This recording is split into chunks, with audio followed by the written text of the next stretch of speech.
அஸ்ஸலாமு அலைக்கும் வரஹ்மத்துல்லாஹி வரகாத்துஹு. எல்லோரும் எப்படி இருக்கீங்க? சும்மா இருக்கீங்களா? ரொம்ப நாளாக வீடியோ போடலை. இந்த நோன்பு பெருநாளைக்கு போட்டது, அதுக்கப்புறம் போடலை. நேரமில்ல, எல்லாம் ஹஜ்ஜி சீசன் ஆரம்பிச்சிருச்சுலங்க.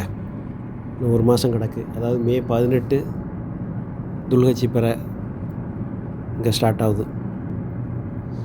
இன்ஷா அல்லாஹ் துவா செய்யுங்க. நல்ல முறையில் ஹஜ் செஞ்சு எல்லா மக்களுக்கும் துவா செய்யுங்க. நம்ம ஊர்லேருந்து வரக்கூடியவங்க, பெரும்பாலும் இந்தியாவிலேருந்து வரக்கூடியவங்க எல்லோரும். ஆனால் நான் மதினாவில் இருக்கனால மக்காவில் போய் பார்க்குறது, இங்கே உள்ளவங்க லோக்கலில் உள்ளவங்க மக்காவுக்கு போக முடியாது. ஹாஜிகளை தவிர யாரும் போக முடியாது.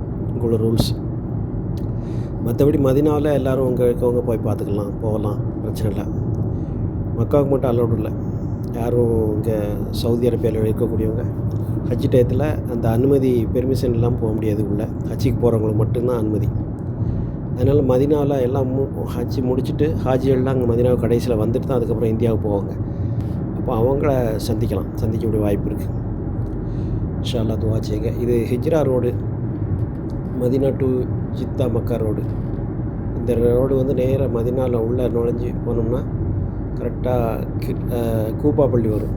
அங்கே தான் நபிகள் நாயகம் ஸல்லல்லாஹு அலைஹி வஸல்லம் ஆரம்பத்தில் வந்து அமர்ந்து தொழுதாங்க. அந்த இடத்துல ஒரு பள்ளியாசலும் கட்டினாங்க. இப்போ வரைக்கும் அது கூப்பா பள்ளியில் அங்கே திங்கக்கிழமை தொழுது அதனுடைய நன்மை கிடைக்கும். அதுக்கப்புறம் தான் மஸ்ஜித் நபவிக்கு போய் அங்கே பள்ளிவாசல் கட்டினாங்க. நிறையா வரலாறுகள் இருக்குது.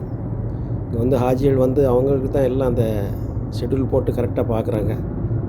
நிறையா மக்கள் சவுதிகளுக்கே நிறையா விஷயங்கள் தெரிஞ்சாலும் அது வந்து முக்கியத்துவம் கொடுக்குறதில்ல. அந்த வெளிநாட்டிலேருந்து வரக்கூடியவங்க எல்லோரும் பார்த்துக்கிட்டு இருக்காங்க.